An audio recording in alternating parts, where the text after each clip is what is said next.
நண்பர்களே வணக்கம். புத்தாண்டு கொண்டாட்டத்தின் போது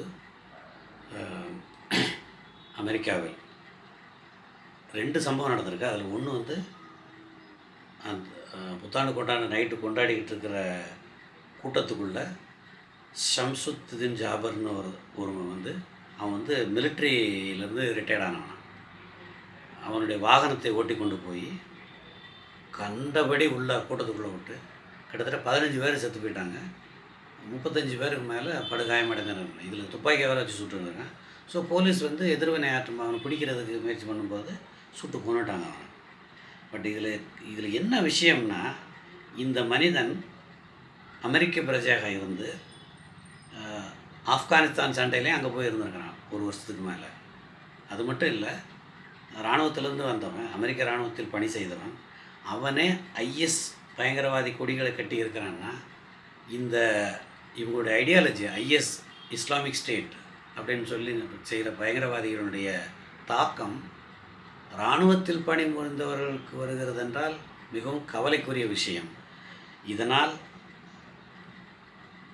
அப்பாவி மக்களை கொல்வதற்கு இவர்களுக்கு யார் உரிமை கொடுத்தது? இவர்களுக்கு என்ன நியாயம் இருக்கிறது இவர்கள் செய்வது? இது நாம் பார்த்து கொண்டிருக்கிறோம் இந்த மாதிரி பயங்கரவாதிகள் செயல் செய்கிறார்கள் என்று. ஆனால் ஒரு மிலிட்டரியிலேருந்து ரிட்டையர்ட் ஆகி இருக்கிறான்னா அவன் அங்கே பென்ஷன் வாங்கிட்டு இருப்பான்னு அர்த்தம்.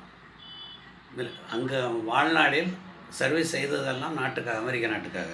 அப்படி இருந்த ஒருவன் இந்த மாதிரி ஒரு நியூ இயர் கொண்டாட்டம், கிறிஸ்தவர்கள் புத்தாண்டு கொண்டாட்டம் செய்து கொண்டிருக்க கூட்டத்துக்குள்ளே போய் இப்படி செய்கிறான்னா எந்த அளவுக்கு இந்த மனிதன் மனது கெட்டு போய் உள்ளது என்பது நமக்கு புரிகிறது.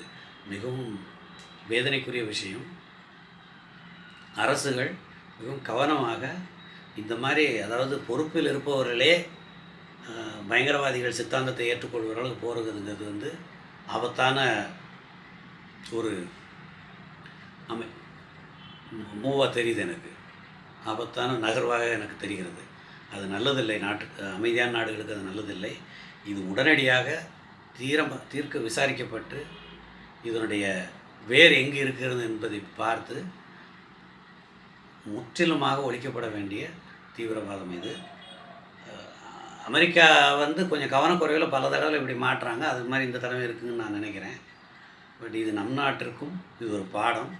நாம் பயங்கரவாதிகள் விஷயத்தில் சமரசம் இல்லாமல் கவனமாக இருக்க வேண்டும். அது எந்த பயங்கரவாதியாக இருந்தாலும் சரி. இது இன்னும் பிரித்து சொல்ல வேண்டியதில்லை.